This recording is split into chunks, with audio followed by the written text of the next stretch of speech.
Meow, meow, meow, meow, meow, meow. Skirt. Einer. You ain't never getting that meow mix. What's up? It's your boy Cintron. Come back at you another reaction video. And I kid you not, that's my real name. Man, this one ended on a bit of a stirring and a little bit shocking note. But man, it made something clear. We'll get to that later. It's just what I said in the intro line. If you don't get it, go to hooddictionary.com. But man, what a great episode. I feel like I see this every fucking episode, but man, they just be stacked on top of each other. It's greatness. Like I said, VV, make them dubs, baby. But we start out with them, the not bandits, but the defenders, and I mean in a good way, because they're not, you know, courageous or virtuous or anything like that. The people that, you know, pay to protect the bodyguards, that's the word I was searching for, the Kevin Costners, are protecting the farm, and they found out somebody stole, and you like, oh, because you know without a certainty of a fact that they're gonna make this motherfucker pay for it. I'll pay for it. I'll pay for it. Nah, it ain't finna make shit rain, but pain and blood. Opponent's face gonna be drained. Is that finish the bar? But anyways, let's get back into it. Because after what they did, you know, playing Thorfinn and Einar for sport, you know, bringing them up to the mansion just to beat on them, cut on them, kill them. You know, these guys are ruthless, and you know they work within reason. They get their jobs done. But man, fun means a whole different type of thing than them. So how you think they would take their jobs? You know, if they're taking like their fun that seriously. And, you know, it's a little side bet. But who's dumb enough to steal from this trigger word America circa 1700s? I ain't saying that word. I ain't saying that I'm a master of the game. I ain't saying that I'm a game master. I ain't saying I hit you with the master bait. Okay, all right. Anyways, you get what I'm saying there. But yeah, we see Arnold, you know, the slur girl, out there talking to another slurve, in Einar. And you know, he vibing, he feeling her, you know, super hard, he crushing on her. They have, looks like, morning chats all the time when they go and wash their face in the morning. And like the mistress, you know, the wife of the whole manor is looking over, you know, their whole conversation, you know, just peering, gazing from the sidelines, just, you know, menacingly.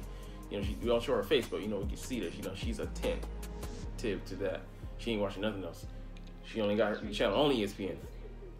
And yeah, like, you know, they're chit-chatting, you know, chatting it up, and you know, she can see that he's a good dude, and you know, she's applauding him and lauding him, and you know, they're making, you know, the rounds. You can see that, you know, they get along at the very least. And Thorfinn, you know, he gives him some space, some time alone. He's like, all right, let me just go ahead and take care of some stuff. He's totally distracted. He's caught up, and your boy's, you know, he's jonesing hard. But you know, it's not, I'm like, damn, nothing but misfortune can come of this, man. And you can see that when she goes back to the mistress, she's like, I ain't paying you to, you know, to be out here chit-chatting with these boys. You know, all that, she just slapped across the face. I'm like, damn, why you gotta bruise merchandise like that? You know, yeah, I said it because that's pretty much what she is to them. But yeah, it's like, you know, she doesn't have, you know, real power compared to the men in the world. So she's gonna exercise what she can, and that means demean over, you know, her, you know, little subjects. And she might even get some play on the side. That, you know, that was a thing in America back in the day, and that's why we got them waffle colored Negroes. But you know, they go out anyways, you know, after that to tend to the farm. They see that it's growing some real fruit, you know, it's bearing fruit. They got the leaves up from the wheat, and Thorfinn, he's just, you know, amazed that that, you know, these little frail little things are gonna become bread. And he's like, man, just amazed by it. He's just, his innocence, you can see it there, and the things that he doesn't know about because he was so focused on war and fighting, and he didn't really have a childhood and adolescence, you know, in the latter part after he wherever he was, Vinland, wherever he left to go and fight. His childhood died that day, definitely when the day he lost his father. because of his own accord. But yeah, so like, you know, Einar, he's him being a God-fearing man, Englishman. He prays, you know, the God. He's like, I don't care, you can compare to Yahweh, to Freya, whoever. Let's throw some prayers. You know, he's praying for, you know, the crop to grow, and like Thorfinn's like, what? And then he's like, oh, you want me to do that too? Man, what the? And it's funny seeing him flabbergasted, seeing him taking out his element. You know, he's a hardened man, but you know, it's still, you know, even at his age, because of, like I said, his childhood, the way he grew up, so many things that he's unfamiliar with, and it just catch him off guard. You know, and it's nice to see that. You know, there's still some innocence there in certain areas, because he's killed many a man, many men, many men have been unalived by him. He don't cry no more. He don't look to the sky no more. He never did. Have mercy on the soul. But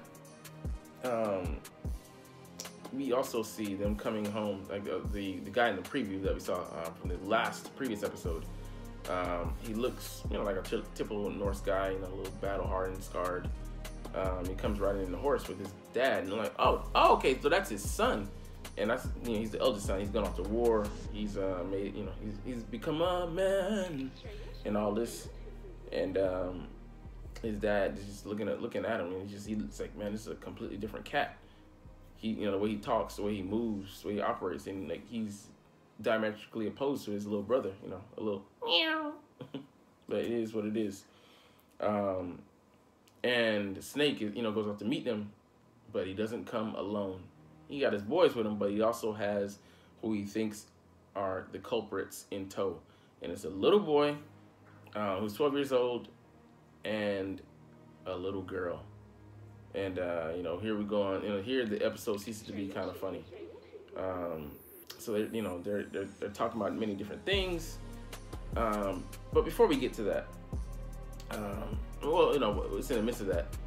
They're talking about they're having lunch, and they're talking about many different things. You know, how the older brother wants to get, you know, the youngest son some battle experience, and how about going off to England to fight. And he's like, okay, well, you know, he's hesitant. You can tell, like, that's not. Show me the real answer. That's not your real answer. He's like, okay, like, of course I want to go. All right, here, I bought you a trophy. What do you call it? A necklace. Let's see if, you know, you like it. You're interested in it. Gives it to him. He's like, why would you give me ears? They're like, are they delicious? I'm like, look at your ear. Look at them ears. Them human ears. Them ain't pig ears. Like, and he just freaks out. And like, anybody, normal person would freak out, because, you know, it's like, that's a whole type of, you know, different type of dehumanization, and a different step from the normal person who cares. Nobody cares around trophies of people that they've conquered. Conquest, maybe, like, you know, dudes these days, you know, bedroom panties and bras, whatever. But that's a whole another. You done taking these people's lives and part of their dignity by keeping them as trophies. You know, their bodies to you, their numbers. You know,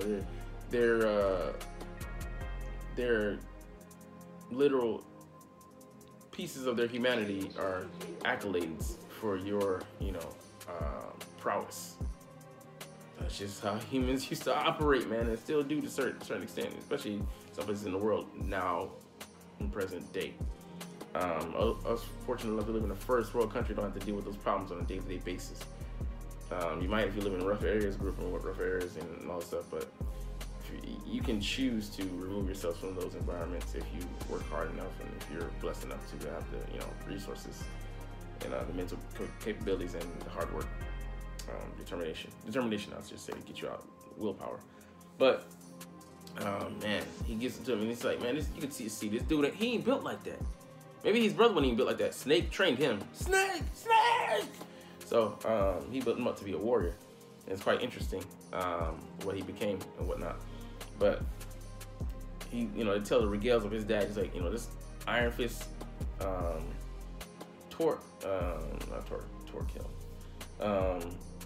kettle. You know, so he's a beast apparently. Beat people barehanded when he's, you know, he cracked his sword with his own by his own hand. And I'm like, but his son's name is Torgil. I'm like, so does he know Thor Finn's dad? Like, he's got to, because, you know, that name Thor is just, you know, like an ode to a strong man. Don't just give it out that man. Don't just give out the name for free. So I'm like, damn, maybe he even named him after his firstborn. That'd be wild, but it would make sense that he would know him because he's a strong man. And he's supposedly a legendary man on the battlefield. He would know him.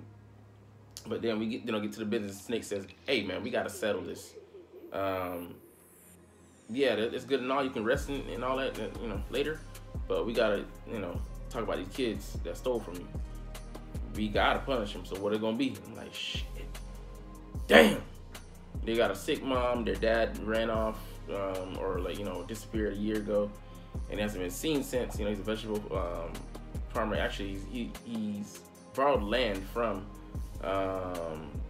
the trigger word on that manor, on that farm.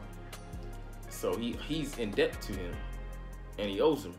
And then they stole from him to compound that. So it's like compounded interest, and they're not just gonna let you off scot-free or easy. And it's crazy how things have changed. Their father being gone, the breadwinner being gone in the old world, that's a death sentence because you have nobody to provide for you, and nobody is, in age, by and large. I'm not saying there were some exceptions to the rule, but nobody respected a woman, especially if she didn't have, means. If she had means, okay, they could, take that in lieu because, that means like she can provide. Her name is worth some. Her name is her resources. Resources, those are valued above everything. So, you can look down on her, but still fuck with her, even without fucking with her. But now it's crazy. Like now, modern day, we have government systems set up to, in place to make sure these kind of situations don't happen. But back in the day, when nobody coming to bail you out, you had to sell yourself and maybe even sell yourself or your your lineage, your family. And yeah, it was brutal, man. That's why I said, I said in previous episodes, we should count our lucky stars that we are where we are in the modern day age. Even in a third world country, you might be able to make an earnest living. It may not be on the scale of America or Japan or Korea, but your GDP may be garbage, but at least you can afford to walk around about with your dignity intact. You have to sell yourself. But man, here ain't no fucking choice. So he feels awful about it. He's like, they're kids. He's doing mental calculations that, that I can't just let him off with nothing. I can't even let him off light. I gotta punish him. And the thing is, he has to, because if he doesn't, that does nothing to dissuade, other people that just they'll be looked at as soft. It's not about him being lenient. It's about setting an example for everyone else who comes behind him. It just goes hand in hand. He's like, why'd you have to steal from me? I'm like, golly, he's right, but they did make that necessary choice because they had to steal from somebody, and maybe he was the less deadly option because they know him or know of him, circumstances. But regardless of the fact, they gotta pay, and it's like they're talking about. It's also would be a death sentence, chopping off body parts. Like you stole, okay. How about the son's like, that means you owe us an arm. That means you each owe us an arm. He's like, the brother said, no, I'll take it. Don't harm my sister. And he's like, okay, that means you'll be taking both arms. And that he'd be dead. He couldn't do anything as a man to provide for himself. You got one arm, you could, okay. Besides that, you could, maybe finagle some stuff. You'd be disadvantaged, but still you would have man, one arm is better than none. And she'd be like her value, tied to her being able to be married, be wed. That would plummet that she'd be stuck in Slav status forever. So Petter, I think he's he's a freedman that lives on the farm. He talks it, he intervenes and said like, okay, well, I have a suggestion. How about we do this? So he suggests that have them work it off, but he also says we gotta beat them. We gotta beat these kids. I'm like, and the trigger word gets teary-eyed because he don't want to harm these kids, but he knows that he has to. And his son volunteers. I'm like, this is the worst choice, man. Like, you gonna sit up and let this man do this? But he does. He knocks the living the dog out of that damn boy. And I'm like, shit. Man, get a boy a break.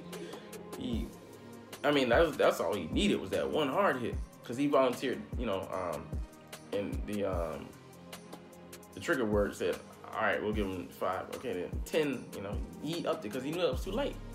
10. So that means the brother volunteered. He said, I'll take him. Just don't hurt my sister. So that means 20 for him. I'm like, and then this motherfucker steps to bat. Ben of War, Harden. He's like, I don't even recognize my son. I'm scared of him. Like, shit. He hits him with the first one. He goes flying, coughing up all his organs and shit. You know, about to donate him to the American Health Organization because he's done. And that's just the first blow. And then he couldn't even take it. The trigger word comes out and grabs it. He's like, I'll do it myself. Beats the boy. He's black and blue. You know, both eyes closed. What do you call it? He looking like he's from Eastern Asia. When I be in Eastern Asian. Golly, it was that bad. And his sister, you know, taking care of him, her tears dropping because she feels bad. You know, there's nothing she could do. And she, you know, she was saved by her brother. And man, it turns out, I mean, we'll get to that in a second, but yeah, it's just a brutal world, you know. And like, you know, you should be lucky. You should thank your stars that you didn't have to grow up in this environment. Most likely, I'm not saying everybody. I mean, you know, some of us might have gotten our ass beat, you know, like that, or not like that, but like similar. But it turns out, I mean, like, you know, the trigger word is crying to his mistress, his wife, his mistress, in bed, and I'm like, damn, it can't be. But you know, he's telling her like, man, you know, he didn't want to, you know, he didn't want to be this word because he's not. He lied. He started the cap about the whole shit about being a warrior. He, you know, he's never been about that life. Never been about violence. He hates it, abhors it, and man, you can see like from his nature. I'm like, damn, that just makes it goes hand in hand. Why would he, you know, be so soft-hearted towards his kids? Because he ain't never been about that life. And man, who is he counseling from? Seeking counsel from? Damn. So Einer really out of luck. He ain't getting that box. He's been outboxed for that box. Because we see when it pans up to her face, it's Arnold. So she's the mistress, you know, and you know, I mean, it makes sense. Back in the day, you own people. You really own them. You own the right to, you know, test out that Xbox. get your PlayStation on. I mean, so you know, they you know, they you know, without a qualm, you know that they in bed and wife ain't nowhere to be seen. And now you see why she's so salty towards it, because she knows there's nothing she can do to shift her husband's gaze to her. She's older, probably dried up, and you know, can't compete with young. Damn, that shit hurt. That's what I get. Anyways, but when Einer find out, it's gonna crush that nigga. But it's his fault for being so naive in a world such as this. All right, we're gonna end it there, but you know, just a little bit about the preview. It's entitled "An Empty Man," and are they talking about Thorfinn?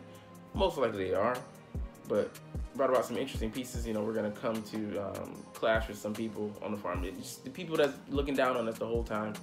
We'll see how that goes, man. But it looks to be interesting. Drama.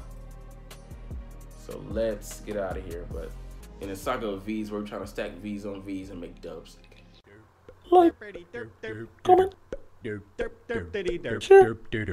and subscribe Thanks for watching. Check me out at Cintron, Cintron Anime, Cintron Life, or Cintron Laughs, or other social media.